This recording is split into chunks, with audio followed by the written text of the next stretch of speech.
Soy Cristian Concha y esta es la segunda parte de esta serie llamada Amor Inigualable. La segunda parte de esta serie la llamaremos La Solución. Como mencionamos en la primera parte, el verso base de esta serie está en Romanos capítulo 5, verso 10.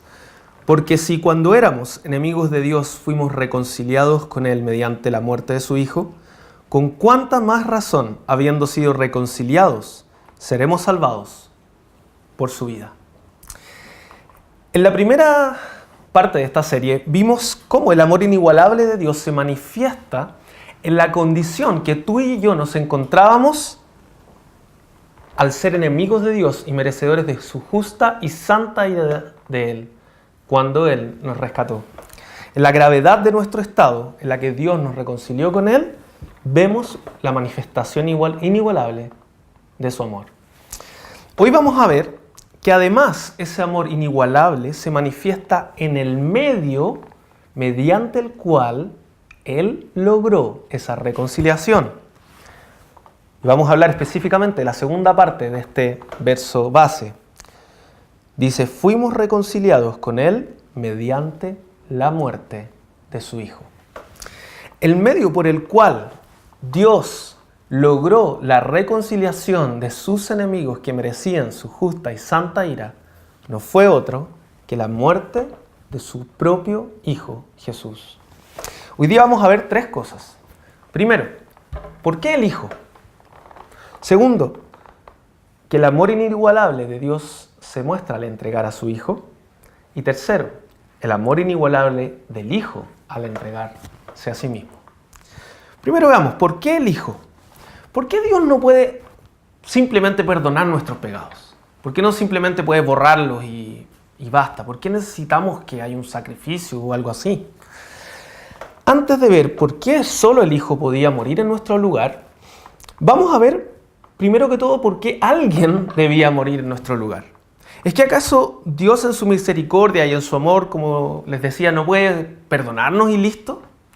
El autor Tim Keller, en su libro En Defensa de Dios, pone un ejemplo muy apropiado para entender esta situación. Dice, imagina que alguien te pide el auto prestado.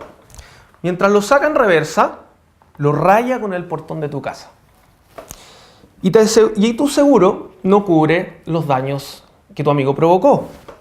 Tienes dos opciones. La primera es pedirle a tu amigo que pague por los daños que ocasionó.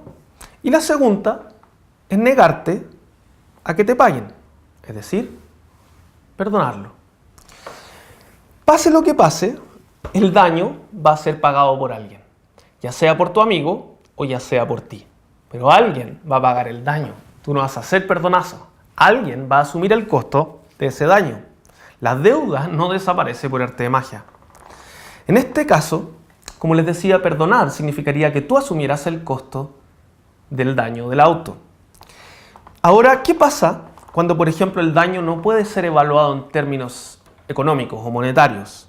Ahí se provoca un daño emocional en tu vida. Hay una sensación de daño en tu corazón que no desaparece por el simple hecho que te piden perdón.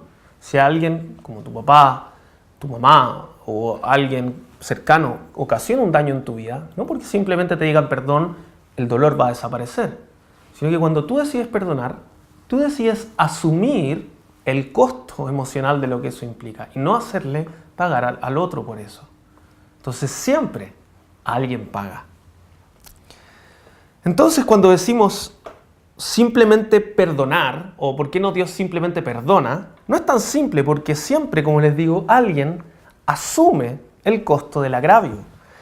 Pero veremos que Dios sí está perdonando, pero no lo hace simplemente borrando o barriendo los pecados bajo la alfombra celestial. Miren lo que dice Romanos 6:23, porque la paga del pecado es muerte.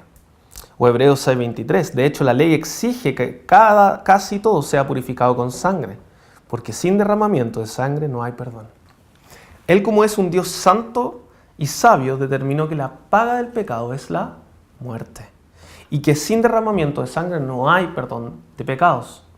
Por tanto, ese es el costo que debe asumir sobre sí mismo Dios si quiere perdonarnos y reconciliarnos con Él. ¿Lo entiendes?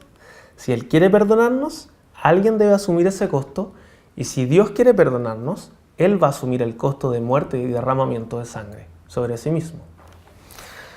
Segundo, ¿por qué el Hijo y no otra persona más?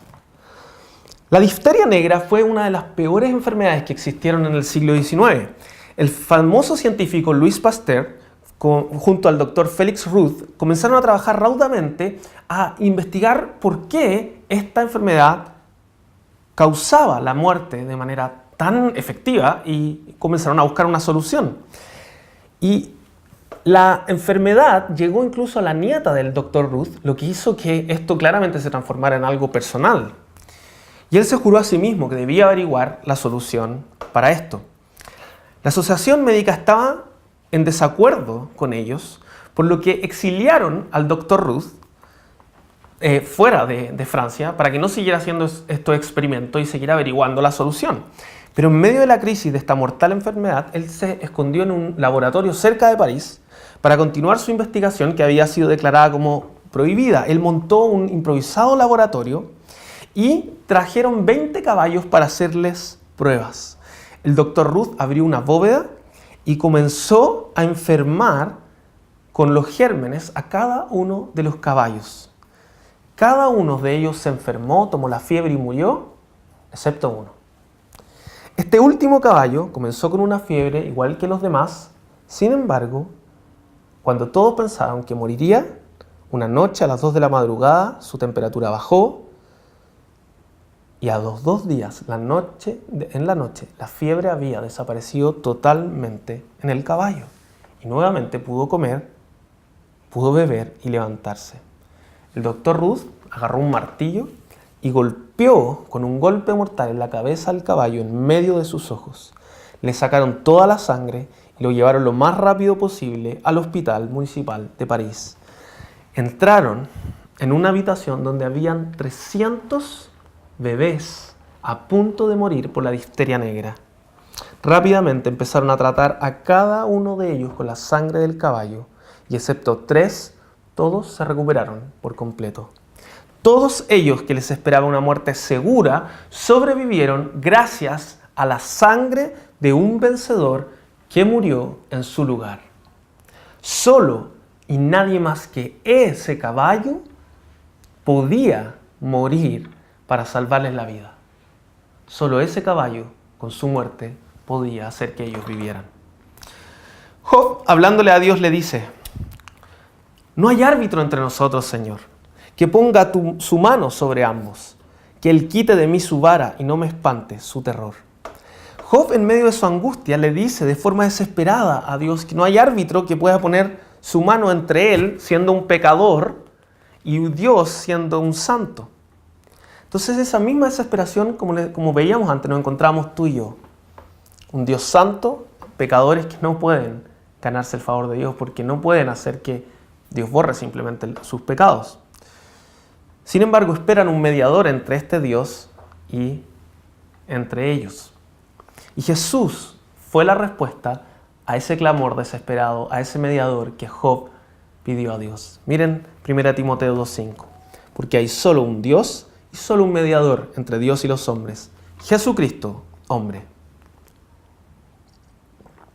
Pablo nos deja claro, diciéndonos que así como hay un solo Dios, hay solo un mediador entre Dios y los hombres. Hay solo un mediador que puede poner la mano entre personas pecadoras y un Dios santo, de forma efectiva.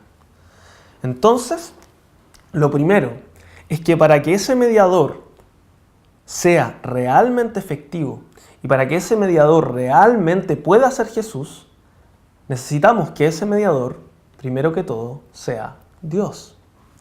Colosenses 2:9 dice: toda la plenitud de la divinidad habita en forma corporal en Cristo. Anteriormente vimos que cuando hay perdón, el ofendido debe asumir el costo de la ofensa.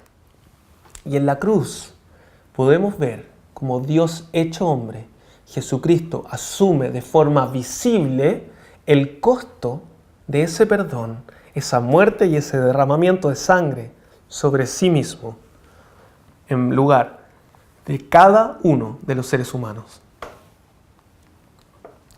R.C. Sproul escribió: la gloria del Evangelio es que aquel de quien necesitábamos ser salvados es quien precisamente nos ha salvado.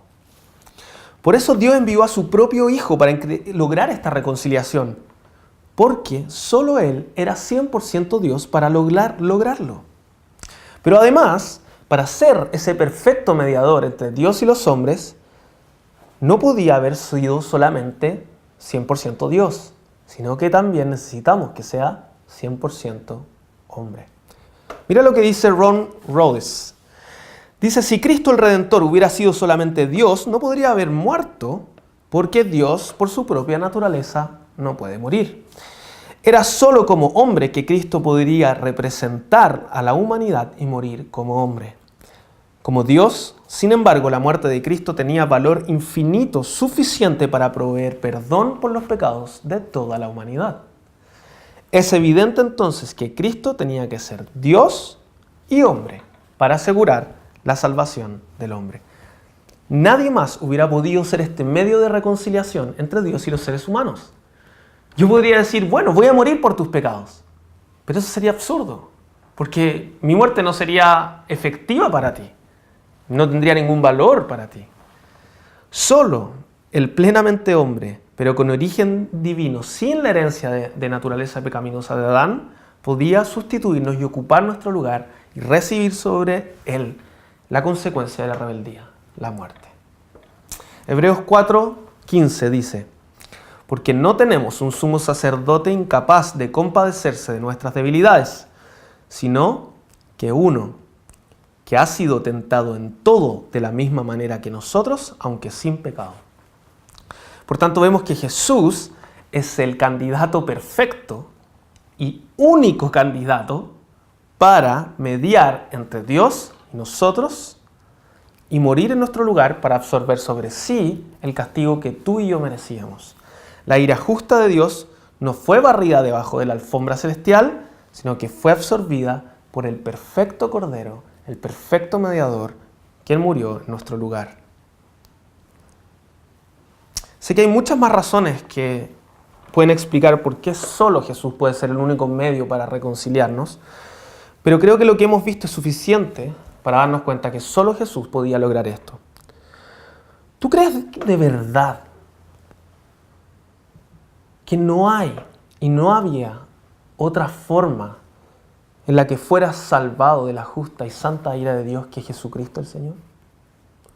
¿Crees que Jesús realmente fue el único medio por el cual Dios podía salvarte y Dios te salvó? ¿O a veces tienes la tendencia a sentir de que si no hubiera sido Jesús hubieras tenido alguna especie de plan B? Porque si Jesús realmente era la única opción, día a día tendrías ansias, pasión y desesperación por agradecerle, porque claramente es un verdadero Salvador. Segundo, el amor inigualable de Dios se muestra al entregar a su Hijo. Creo que uno de los momentos más emocionantes que he tenido en mi vida fue cuando nació mi hija, porque de alguna manera las mujeres experimentan físicamente cómo este nuevo ser va creciendo en su vientre, pero en cambio los hombres recibimos a nuestro hijo como por primera vez y nos damos cuenta que por primera vez está ahí. Hay un niño formado, está en nuestros brazos, es real. Yo me puse a llorar, me acuerdo que colapsé y no hay nada como el amor de un padre hacia un hijo. Y habiendo experimentado este amor tan impactante al conocer a mi hijo y sobre todo después, años después al vivir con él, no me puedo imaginar decirles algo como, hay algo que quiero que hagas por mí, hijo, quiero que sufras por mí, quiero que seas traicionada, quiero que mueras por mis enemigos que merecen morir y no merecen nada, pero quiero que tú lo hagas en su lugar para que ellos puedan estar a salvo. No me puedo imaginar diciéndole algo como esto a mi hijo, que muera por personas que merecen la muerte, que son mis enemigos. Y lo que hizo Dios por nosotros fue algo infinitamente mayor, porque Él le pidió a su propio Hijo, al que Él amaba mucho, que muriera en lugar de aquellos que éramos sus enemigos. En la primera parte vimos que no pudimos simplificar el amor, no podemos simplificar el amor de Dios hasta que no entendamos la grave condición en la que nos encontrábamos. Y ahora nos damos cuenta de que nunca nos vamos a asombrar lo suficiente del amor de Dios al entender que en la solución mediante la cual Él nos reconcilió con Él fue entregando a la muerte a su propio Hijo, y a un Hijo que Él amaba muchísimo. Mira el conocido verso que está en Juan 3:16. Porque tanto amó Dios al mundo que dio a su Hijo unigénito para que todo el que cree en Él no se pierda, sino que tenga vida eterna. El amor de Dios está siendo demostrado al mundo de manera concreta y real en que entregó a su propio Hijo unigénito, único, especial y muy amado, a morir y sufrir por los pecados del mundo. Se pongan atención en este verso, que nos dice que el amor de Dios lo está enviando a su propio Hijo al entregarlo a la muerte por los enemigos. 5:8 dice, pero Dios demuestra su amor por nosotros en esto, en que aun cuando todavía éramos pecadores, Cristo murió por nosotros. Miren los tiempos verbales de este verso. Dice que Dios demuestra su amor, lo demuestra ahora, tiempo presente, en que cuando éramos pecadores, Cristo murió por nosotros, tiempo pasado. Ahora Dios te demuestra día a día cuán profundo es su amor por ti en lo que Él hizo al entregar su Hijo en el pasado. No sé si pudieron ver hace un tiempo atrás esa triste noticia de un niño de 2 años que se encontraba triste y desnutrido, tomando leche de una perrita, abandonado totalmente por sus padres. La mamá claramente tenía serios problemas emocionales y psiquiátricos, sumado a una gran falta de amor de ambos padres. Muchos afirman que quizás Dios es un padre así por haber entregado a su propio hijo. Quizás solo un problema psiquiátrico alguien le haría entregar a su hijo a la muerte de su enemigo. Pero Dios es completamente sabio, completamente justo y completamente bueno, y no está entregando a su hijo porque no lo ama, sino que a pesar de que lo ama mucho. Lo que eso hace es agrandar absolutamente la demostración de amor también por nosotros. Mira Mateo 3:7. Dice que al menos 2 veces cuando Jesús estaba en la tierra, Dios exclamó lo siguiente: este es mi Hijo amado. Incluso Jesús mismo reconoce el amor del Padre hacia Él a pesar de la misión que Él le ha encomendado. El Padre ama al Hijo, dijo Jesús en Juan 3:35, y Él ha puesto todo en sus manos. Dios nos ama y nos ama a pesar de nuestro pecado. Y Dios el Padre ama al Hijo a pesar de que lo entregó por nosotros. Esto es tremendamente profundo. Porque todo en el Hijo es dignamente, infinitamente digno de amor. Y a pesar de eso, Él decide entregarlo para nuestra salvación. Dios no está entregando un cordero, no está entregando una paloma, no está entregando un simple carnero. Es su propio Hijo amado. Y aún así Él decidió entregarlo a pesar del alto costo que significaba. Mira lo que dice Romanos 8:32. El que no escatimó ni a su propio Hijo, sino que lo entregó por todos nosotros. No escatimar es hacer algo a un muy alto costo. Y eso fue lo que Dios hizo al entregar a su Hijo. Por tanto, podríamos decir que tener que entregar a su Hijo para salvarnos es un obstáculo, es un muy alto costo que Él debería asumir para salvarnos. Sin embargo, decidió asumirlo. A pesar de que este obstáculo se interpone, Él decide hacerlo.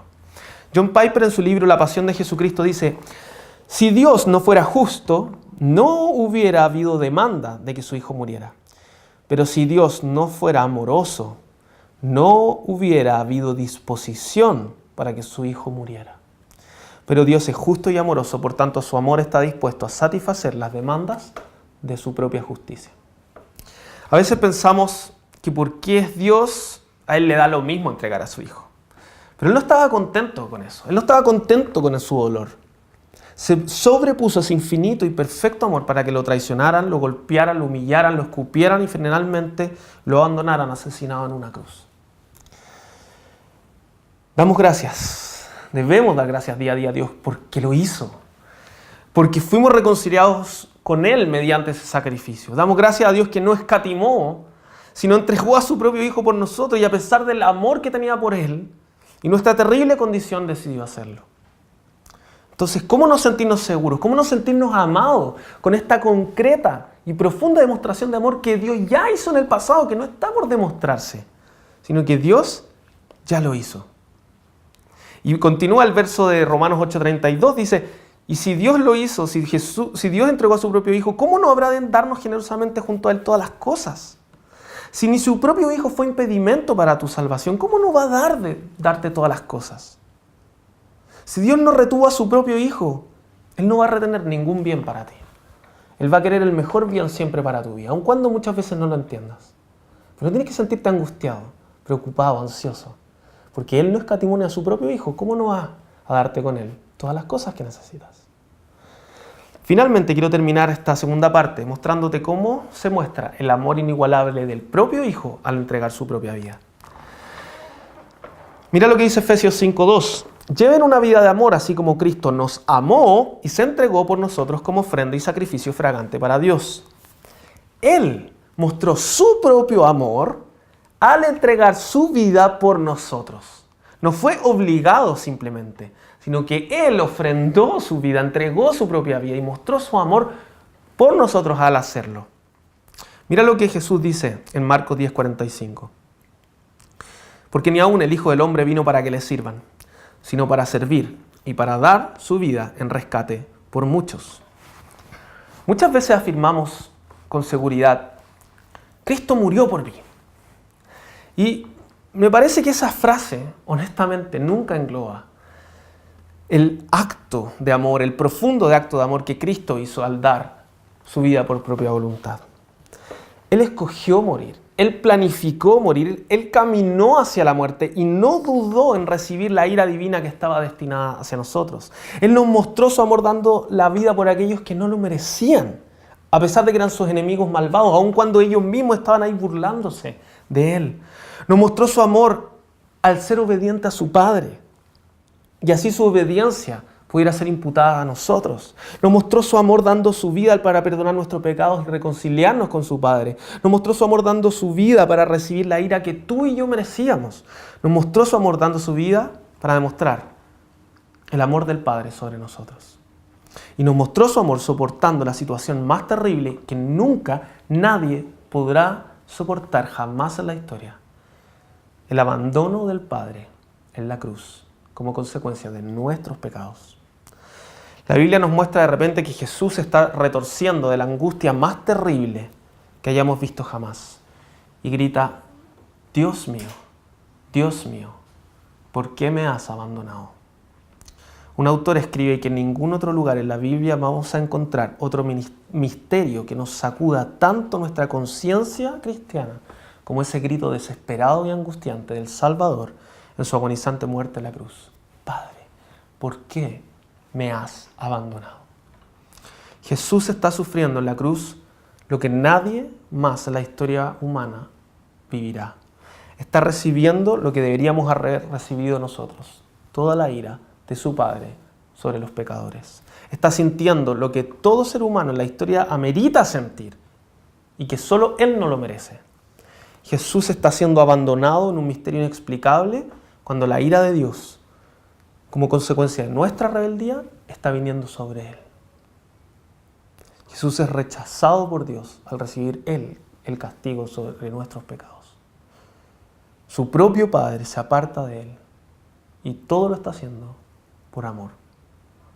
Esa maravillosa demostración de amor no debe hacernos nunca dudar del amor que personalmente, específicamente y apasionadamente Dios tiene por cada uno de nosotros. Por eso cada día debemos recordar lo que Cristo hizo por nosotros mirando la cruz. Es ahí donde la gravedad de nuestro pecado y la grandeza de la solución se encuentran de manera maravillosa. Es en esa cruz donde nunca Dios permite que dudemos de que somos infinitamente amados por Él. ¿Tú realmente ves y experimentas ese amor inigualable de Dios sobre tu vida? ¿Tú sientes la necesidad a veces de buscar una pareja para poder sentirte realmente amado? ¿Hay heridas en tu vida? ¿Hay dolor en tu vida no sanado por falta de amor quizás?